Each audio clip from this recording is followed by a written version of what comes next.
Kellen Severo. Oferecimento Ihara. Agricultura é a nossa vida. Ihara. O presidente Lula quer rapidez para a demarcação de terras indígenas no Brasil. Segundo Lula, é preciso demarcar logo antes que as pessoas inventem falsas escrituras de terra. Conosco por aqui para tratar sobre o assunto presente no estúdio do Jornal da Manhã. Seja bem-vinda, Kellen Severo. Quando o presidente disse isso, quais os detalhes dessa informação, dessa declaração de Lula? Bom dia, Adriano. Bom dia a todos que nos acompanham. A fala foi nesta semana, durante a participação dele na Assembleia Geral dos Povos, evento que aconteceu na terra indígena Raposa Serra do Sol, em Roraima. Lula defendeu que haja celeridade para demarcar terras indígenas. Vamos ouvir. A segunda coisa que eu quero dizer para vocês é que eu tenho pedido, tanto para a FUNAI quanto para o Ministério, me apresentar todas as terras que estão prontas para ser demarcadas, porque a gente precisa demarcá-las logo antes que as pessoas se apoderem delas. Antes que as pessoas inventem documentos falsos, escrituras falsas e digam que são donos da terra. Então nós precisamos rapidamente tentar legalizar todas as terras que estão já quase que prontos os estudos para que os indígenas possam ocupar o território que é dele, para que possa aumentar a sua capacidade de produção e para que possa ajudar a gente a cuidar daquilo que passa a ser um bem precioso para nós, que é a necessidade da gente cuidar do clima, porque se a gente não cuidar do clima, a humanidade vai desaparecer por irresponsabilidade. Essa fala de Lula, dizendo que quer rapidez para a demarcação de terras indígenas no Brasil, para aumento de áreas indígenas no Brasil, está alinhada com o discurso da ministra dos Povos Originários, Sônia Guajajara. Nos últimos meses, Guajajara citou que mais de 10 áreas estão prontas para serem homologadas como indígenas e elas só aguardam o aval de Lula. E, Kellen, onde ficam essas áreas que já estariam, então, prontas para serem demarcadas? Já se sabe as localizações? Sim, a gente tem, inclusive, um mapa do Brasil para mostrar para quem nos acompanha pela televisão. E aqui estão as áreas de demarcação de terras indígenas, são várias regiões do país. Eu vou escolher duas em especial, que são estados onde há uma forte presença do agronegócio, da produção agrícola.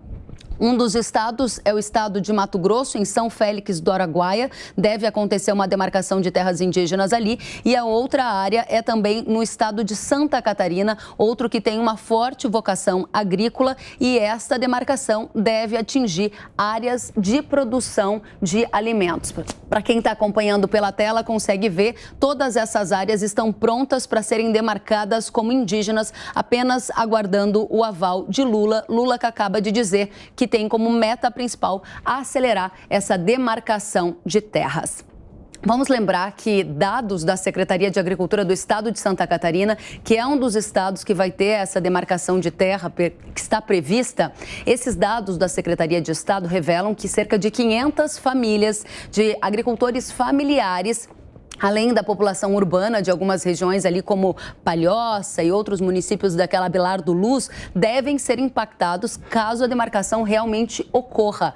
Essa demarcação de terra indígena aconteceria, então, em áreas que já produzem soja, que produzem milho, que produzem arroz e leite. Então, há um desafio bastante grande nesse sentido.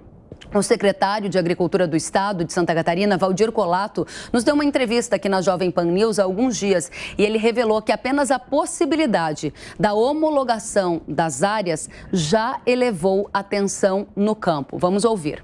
A notícia de que seriam transformadas em terras indígenas, embora estejam ajuizadas e a nossa Procuradoria e o Estado está, né, nessas ações com amigos cores, eles entendem que anunciada a área já começa a invasão ou a pressão em cima dos produtores. Olha, se você não nos der parte da colheita, você não vai colher. Se você não dividir conosco, você não vai ter a condições de plantar. Então, tem todo esse processo que nós estamos aí com dificuldade, inclusive, para fazer a colheita em algumas áreas que estão anunciadas pela ministra aí como provável homologação de terras indígenas.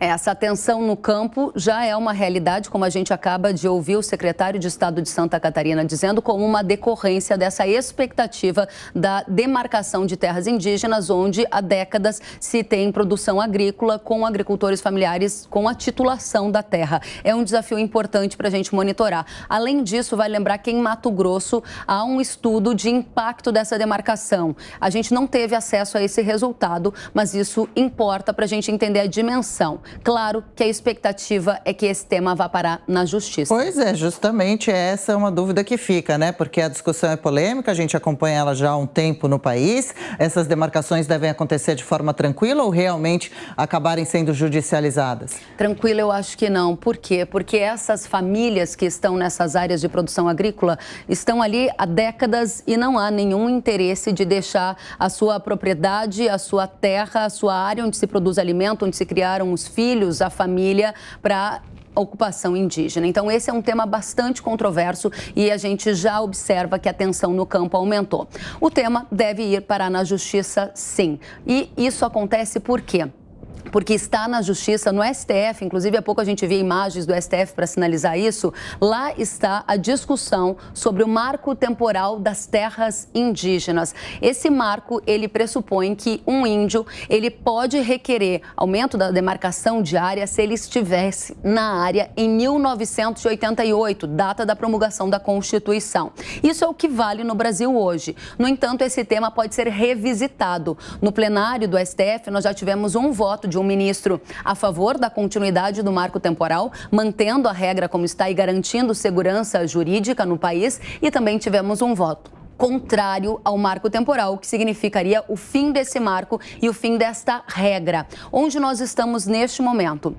Não há previsão de que esse tema entre na pauta do STF tão breve. Já acionei a assessoria do STF para perguntar qual data isso deve acontecer. O retorno dessa discussão sobre demarcação de terras indígenas no plenário da Corte ainda não está previsto. Porém, a gente tem uma pista.